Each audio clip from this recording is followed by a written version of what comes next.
Hello, I'm Wesley McNair, and I'm sitting in my kitchen in Mercer, Maine, to read you a poem for April by the kindness of the Lewiston Public Library.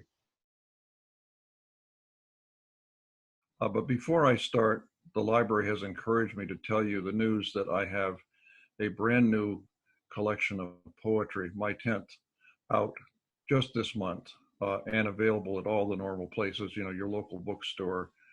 My publisher is David R. Godine, so godine.com is their website, or of course Amazon, Barnes and Noble, the places.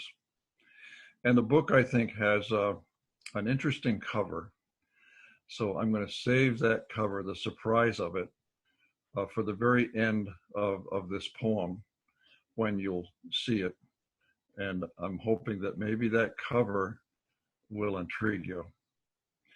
So here we go with the poem.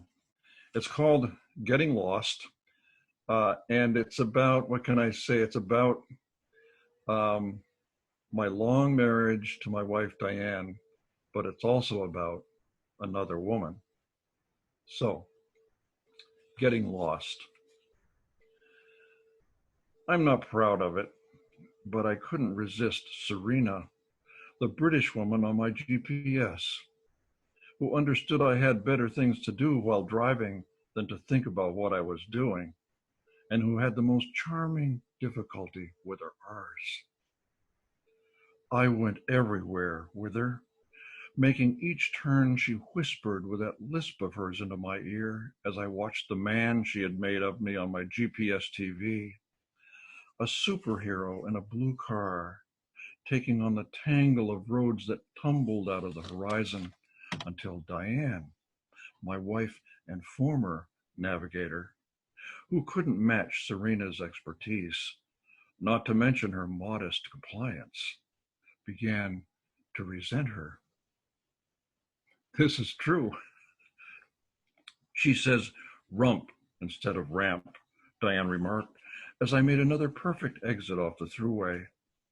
And that thing she does with her R's is driving me nuts. It was wonderful to be the source of conflict between two women. But then I began to consider how my destination time in the lower left corner kept adjusting itself according to my speed. A small reminder that in the very moment I was enjoying my triumph over the map, a computer somewhere that knew everything was mapping me. I recall a certain period of melancholy before I returned to my wife. Serena and I had been that good together, I having made so many wrong turns in my life, she only wanting to help me make them right.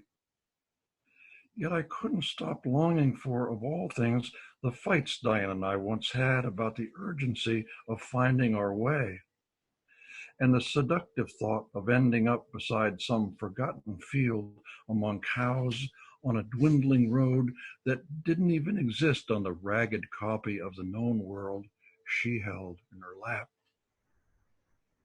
which was, minus the cows, just where we were one week after I unplugged the GPS, and we sat quietly at the roadside, spent by our argument. She turning to me with her blue eyes and that old dear expression of helplessness. I falling in love all over again because there was no Serena to recalculate.